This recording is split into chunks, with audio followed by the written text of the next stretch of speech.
पानी है ये, छी। अरे आगे बढ़ती रहे, कभी छी कर रही हो। बाढ़ आ रही पीछे से, डूब कर मर जाएगी। भाभी आ जाओ ना जल्दी। यहाँ तो रही हूँ। एक तो औलाद का वजन और ढोना पड़ रहा, इसका बाप जाना कहाँ मर गया। अरे आगे बढ़ते रहो जल्दी। अरे चल तो रहे हैं, कौन है ये स्टूपिड सा। एक तो भूख और लग रही, इसको खाऊं क्या? हाइजीनिक तो बिल्कुल नहीं है ये, पर टेस्टी तो है। मैं अपने बॉयफ्रेंड को बताऊंगी कि मैं अपने गांव गई थी और ऐसे गंदे पानी में।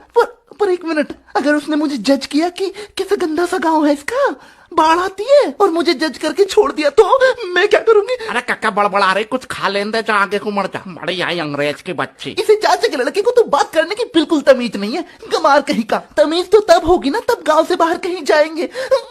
मैं कहाँ फंस गई? मैं नहीं आऊंगी आज के बाद गांव में, स्टूपिड सा गांव। देख रही राकेश की लौंडिया को, 2 महीने से शहर में क्या चली गई, अपने गांव को स्टूपिड बता रही। बीटेक कर रही दिल्ली, यहाँ 12 में 2 बार फेल हुई, बनेगी इंजीनियर। यो